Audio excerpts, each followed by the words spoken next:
नाज़रीन, प्रोग्राम इस्लामाबाद से मैं आपको खुश आमदीद कहते हैं। आज कराची के होने वाले वाक़यात ने पूरे मुल्क को हिलाकर रख दिया है, इसीलिए हम अपना स्पेशल प्रोग्राम आज कराची के शहर से कर रहे हैं। इसके साथ ही आज की हेडलाइंस पर एक नज़र डालते हैं।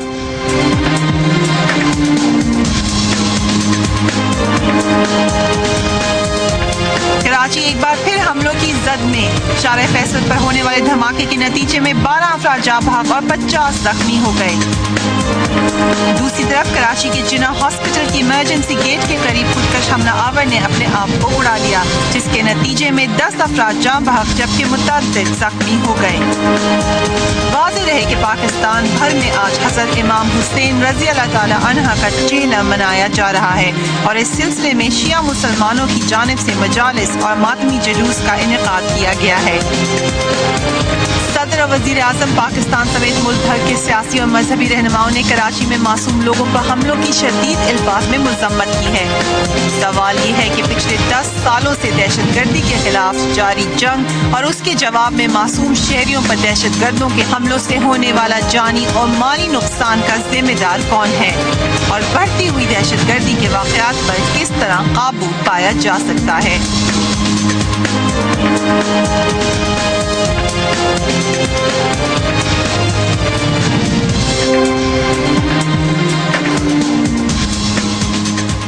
कराची एक बार फिर दहशतगर्दी की जद में है। शहर कायद पर एक बार फिर दहशतगर्दों ने हमला कर दिया है।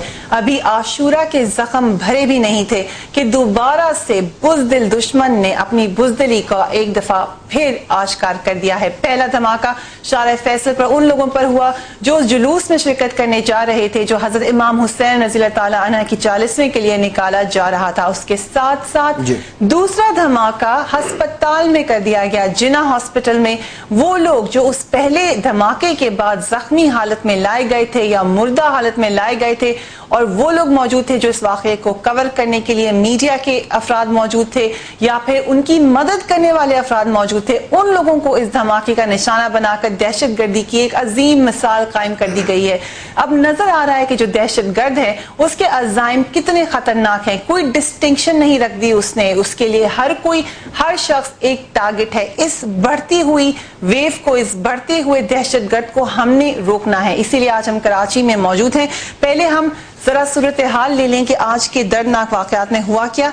सैयद ज़ीशान अहमद CNBC के सीनियर कॉरेस्पॉन्डेंट हैं। Thank you very much for joining me on the show. Zeeshan, आपने खुद अपनी आंखों से ये तमाम वाक़यात देखे, थोड़ा सा हमें बताइएगा एग्जैक्टली क्या हुआ था। फरिया, देखें, सबसे पहले तो इन दहशतगर्दों की जो मुल्क को डिस्टेबल करना चाहते हैं, इनकी प्लानिंग पे एक नज़र डालें कि पहला ब्लास्ट इन्होंने किया 3:03 पर, जो अज़ादारों को बस लेकर आ रही थी मरकजी जुलूस में शमूलियत के लिए। वहाँ पर शारे फैसल जब हम टर्न करते हैं शारे कायदीन की तरफ, जो मदार कायद रोड आ रही है, तो वहाँ पर एक फ्लाई ओवर बना हुआ है। उस फ्लाई ओवर पे जब ये बस एंटर हुई है फ्लाई ओवर के लिए, शारे कायदीन पे आने के लिए, तो वहाँ पर एक बाइक ने उसको हिट किया है, जिसके नतीजे में बस मुकम्मल तौर पर तबाह हो गई।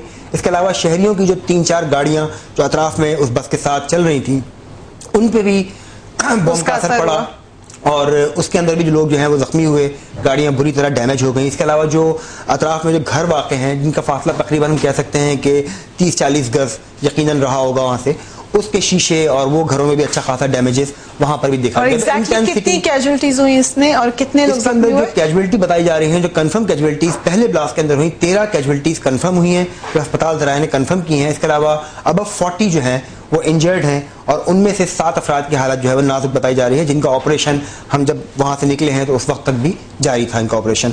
तो उसके बाद इनकी प्लानिंग आप ये देखें कि इनको ये मालूम था इन दहशतगर्दों को कि वहाँ से नियरेस्ट हॉस्पिटल जो है वो जिना हॉस्पिटल है और वहीं पे वो लेके जाएंगे। उन्होंने वहीं पर लाजमी वहीं पे लेके जाना था उन लोगों ने, क्योंकि तकरीबन जिना हॉस्पिटल का 2.5 से 3 किलोमीटर का अराउंड डिस्टेंस होगा वहाँ से।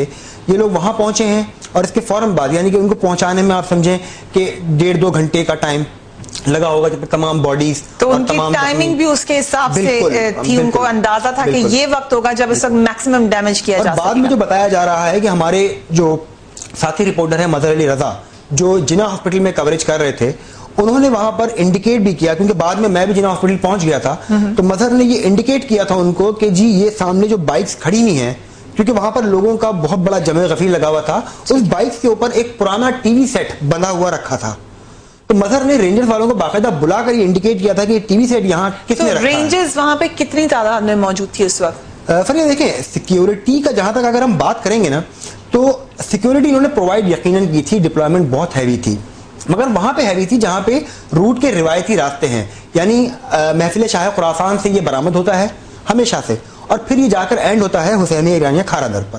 تو اس راستے میں تو سیکیورٹی بے شک بہت بڑی تعداد میں. ہم جانتے ہیں کہ 30 دن پہلے ایک واقعہ ایسا ہوا تھا, اس کو دیکھ کر سیکیورٹی بنائی گئی, مگر دہشت گرد نے اس سے بھی اوپر کا ایک پلان بنا لیا جس کی وجہ سے زیادہ ڈیمیج ہو گیا. انہوں نے اس چیز پہ توجہ نہیں دی کہ جو چھوٹے جلوس شہر کے دیگر علاقوں سے نکلتے ہیں وہاں پر بھی حملہ ہو سکتا ہے. ابھی وقفے کا وقت ہے, اس کے بعد مزید آئیں گے, مظہر سے بھی بات کریں گے. ہمارے کورسپونڈنٹ ہیں جنہوں نے بتایا ہمیں کہ انہوں نے رینجرز کو وارن بھی کیا تھا کہ وہاں پہ مشکوک حالات میں کچھ موٹر سائیکلز موجود ہیں, ان پر نظر ڈالی جائے. مگر جو پریشانی کی بات اس وقت یہ ہے کہ دہشت گرد اتنا طاقتور ہوتا جا رہا ہے, اتنا سمجھدار ہوتا جا رہا ہے کہ ہم جو بھی طریقے سے اس کو روکنے کی کوشش کریں اس سے بڑھ کر کوئی پلان بنا لیتا ہے. یہ وقت ہماری یونٹی کا ہے, یہ وقت ہمارے متحد رہنے کا. اس پہ مزید بات کریں گے آج جو کراچی میں ہوا ہے, اللہ کرے دوبارہ نہ ہو. ہم پھر بات کریں گے اس پہ, دیکھتے رہے اسلام آباد سے.